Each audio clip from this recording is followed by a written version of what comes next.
오늘은 3월 5일입니다. 그리고 오늘 이야기의 주인공은 1878년에 태어났어요. 축구팀 하나가 147년을 살아남았습니다.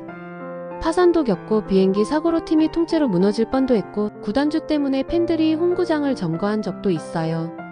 그런데도 전 세계에 수억 명의 팬이 있고 유니폼 하나가 지금도 날개 돋친 듯 팔립니다. 맨체스터 유나이티드, 줄여서 맨유. 오늘은 그냥 성적표 읽는 시간이 아니에요. 이 팀이 어떻게 태어났고 어떤 비극을 겪었고 왜 몰락했으며 그래도 왜 아직 이 팀 얘기를 하는지 그 이야기를 해볼게요. 1878년 맨체스터. 영국 산업혁명의 한복판이었어요. 공장 굴뚝 연기가 하늘을 덮고 철도 노동자들이 땀 흘리며 일하던 시절. 그 노동자들이 심심해서 팀을 하나 만듭니다. 뉴턴 히스 LYR 풋볼 클럽. 런던 앤드 요크셔 철도 노동자들의 팀이에요. 지금 맨유의 시작이 이 팀이에요. 그런데 출발이 화려하지 않았어요. 동네 리그에서 뛰다가 1902년엔 재정난으로 파산 직전까지 갔습니다. 그때 지역 사업가들이 구단을 인수하면서 이름을 바꿉니다. 맨체스터 유나이티드. 그리고 1910년 지금도 쓰고 있는 홈구장 올드 트래퍼드로 이전하면서 본격적인 역사가 시작됩니다. 노동자의 팀에서 출발해서 세계적인 브랜드가 되기까지. 그 과정이 순탄하지만은 않았어요. 맨유 역사에서 절대 빠질 수 없는 이름이 있어요. 맷 버스비. 1945년 감독으로 부임한 이 사람, 당시로선 꽤 파격적인 철학을 가지고 있었어요. 돈 주고 검증된 선수 사오는 게 아니라 어린 유망주를 직접 키우겠다는 거였습니다. 그렇게 탄생한 게 버스비 베이브스예요. 베이브스 그러니까 애기들이라는 뜻인데 평균 연령이 22살도 안 되는 이 젊은 팀이 1956년, 1957년 리그를 2연패합니다. 당시 유럽 최강 클럽이 될 것처럼 보였어요. 그런데 1958년 2월 6일 유러피언컵 원정을 마치고 민행 공항에서 이륙하던 비행기가 활주로를 벗어나 추락합니다. 선수 8명을 포함해 23명이 그 자리에서 목숨을 잃었어요. 버스비 감독 본인도 중상을 입었고 살아남은 사람들도 멀쩡하지 않았습니다. 잠깐 생각해보세요. 팀의 절반이 사라진 거예요. 그것도 비행기 사고로. 하루아침에. 그런데 맷 버스비는 병원 침대에서 일어나 팀을 다시 만들기 시작합니다.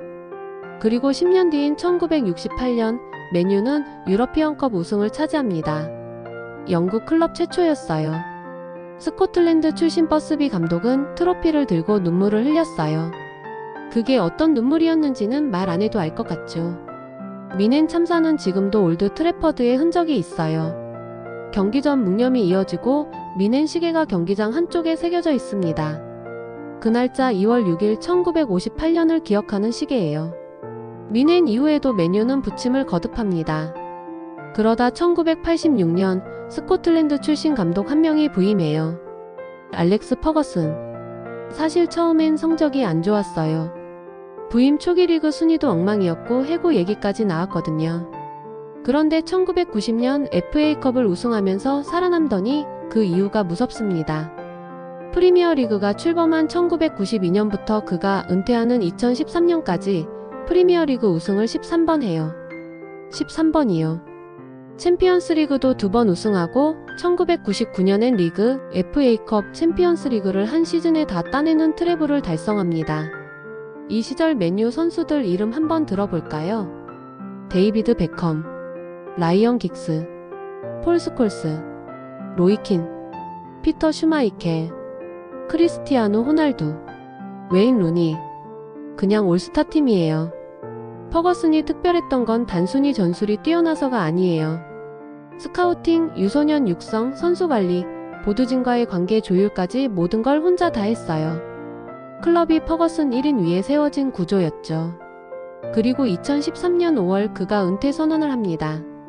그 순간부터 맨유의 두 번째 챕터가 시작돼요. 그런데 이건 좀 다른 의미로 드라마틱합니다. 퍼거슨 이후 맨유 감독 목록을 한번 볼게요. 데이비드 모예스, 루이 파날, 조제 모리뉴, 올레 군나르 솔샤르, 에릭 텐 하흐. 2013년부터 지금까지 리그 우승이 단 한 번도 없어요. 왜 이렇게 됐을까요? 가장 쉬운 답은 퍼거슨 같은 감독이 없어서인데 그건 사실 핵심이 아니에요. 진짜 문제는 구조였습니다. 퍼거슨이 워낙 모든 걸 다 했기 때문에 그가 없어지자 클럽 안에 아무 시스템도 없다는 게 드러났어요. 스카우팅은 감독 기분에 따라 바뀌었고 영입은 즉흥적이었습니다. 폴 포그바를 8,900만 파운드에 데려왔는데 효과가 없었고 알렉시스 산체스는 엄청난 주급을 받으면서 클럽 임금 구조를 망가뜨렸어요. 거기다 구단주 문제가 있습니다. 2005년 글레이저 가문이 맨유를 인수했는데 방식이 LBO, 즉 차인 매수였어요. 쉽게 말하면 돈을 빌려서 구단을 사고 그 빚을 구단에 떠넘긴 거예요. 매년 이자와 배당금이 구단 밖으로 빠져나갔고 경기장 보수도 훈련 시설 투자도 뒷전이 됐습니다. 팬들이 결국 폭발한 게 2021년이에요. 슈퍼리그 참가 발표가 나오자 팬들이 올드 트래퍼드를 점거했고 경기가 연기되는 초유의 사태가 벌어졌어요. 리그 경기가 팬 시위 때문에 취소된 거예요. 한편으로는 이 시기 맨시티와 리버풀을 봐야 해요. 맨시티는 데이터 기반 스카우팅 시스템을 구축했고 리버풀은 분석팀이 주도하는 영입 전략을 세웠어요. 이제 축구는 감독 카리스마 하나로 되는 게 아니라 시스템으로 돌아가는 산업이 된 거예요. 맨유만 혼자 10년 전 방식으로 운영되고 있었습니다. 자, 성적 얘기만 하면 재미없죠. 맨유에는 성적 외에도 꽤 흥미로운 이야기들이 있어요. 1915년 얘기부터 할게요. 1차 세계대전 중에 맨유와 리버풀의 경기에서 승부 조작이 있었어요. 소위 구두 프라이드 픽스라고 불리는 사건인데 양측 일부 선수들이 담합해서 경기 결과를 미리 정했습니다. 물론 관련 선수들은 징계를 받았어요. 맨유가 완전히 결백하지만은 않았던 흑역사입니다. 그리고 박지성 얘기를 안 할 수가 없어요. 2005년 맨유에 입단한 박지성은 아시아 선수 최초로 챔피언스리그 결승에 진출하는 등 정말 대단한 활약을 했는데 일부 팬들 사이에서 인종차별적 가사를 담은 응원가가 나왔어요. 구단은 이후 차별 반대 메시지를 표명했지만 씁쓸한 사건이었습니다. 또 재미있는 건 FC 유나이티드 오브 맨체스터예요. 2005년 글레이저 가문이 맨유를 인수하자 상업화에 반발한 팬들이 직접 클럽을 만들어버렸어요. 팬이 주인인 클럽으로요. 아직도 운영 중이에요. 구단주한테 화가 나서 팀을 새로 만든다는 발상이 참 영국스럽죠. 그런데 이렇게 얘기하면 이런 질문이 나올 수 있어요. 그럼 왜 아직도 수억 명이 맨유를 응원하는 거죠? 솔직히 말하면 이미 쌓인 게 너무 많아서예요. 미넨 참사를 이겨낸 드라마, 퍼거슨 시대의 영광, 베컴의 신화, 호날두의 전성기, 그리고 그 모든 걸 함께 겪은 수십 년의 기억들.